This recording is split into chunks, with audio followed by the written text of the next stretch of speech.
সাপ্তাহিক ছুটির দিনে পর্যটকে মুখর কক্সবাজার সমুদ্র সৈকত। দর্শক, এ বিষয়ে বিস্তারিত জানাতে কক্সবাজার থেকে যোগ দিচ্ছেন ইরফানুল হাসান।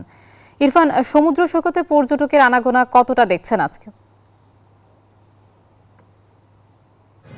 জায়সা, আপনাকে ধন্যবাদ। আমি এখন আছি কক্সবাজার সৈকতের যে কলাতলি পয়েন্ট আছে সেখানে। আজকে বছরের শেষ শুক্রবার। আসলে সাগরের নীল জলরাশি আর শীতের আবহাওয়া যেন পর্যটকদের হাতছানি দিয়ে ডাকছে। আপনাকে একটু দেখাতে চাই, আজকে কক্সবাজারের যে কলাতলি পয়েন্ট আছে সেখানে বলা যায় মোটামুটি অন্য সব দিনের তুলনায় আজকে পর্যটকে মুখরিত।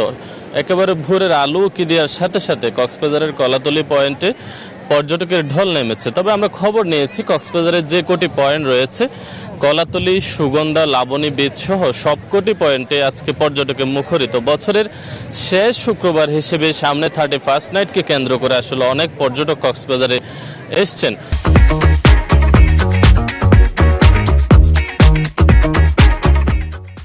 আমরা কথা বলেছি কক্সবাজারের যারা হোটেল মোটেল ব্যবসায়ী আছে তাদের সাথে। তারা আমাদেরকে যেটি জানিয়েছেন যে আসলে এই সপ্তাহে এই বছরের সবচেয়ে বেশি পরিমাণ পর্যটক সমাগম হবে বলে তারা প্রত্যাশা করছেন।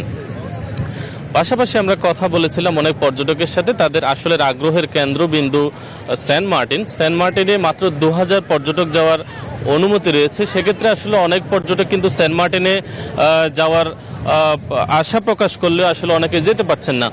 আমরা কক্সবাজারে যারা দায়িত্ব পালন করছেন, কক্সবাজারের নিরাপত্তায় যারা দায়িত্ব পালন করছেন, ট্যুরিস্ট পুলিশ থেকে শুরু করে সবার সাথে মোটামুটি কথা বলেছি। তারা যেটি বলছেন, বছরের শেষ শুক্রবার প্রায় লক্ষাধিক পর্যটকের সমাগম হতে পারে, সেহেতু তারা এখানে নিরাপত্তা বলয় তৈরি করেছেন এবং মোটামুটি এখানে একজন জেলা প্রশাসনের নির্বাহী ম্যাজিস্ট্রেটও কাজ করছেন।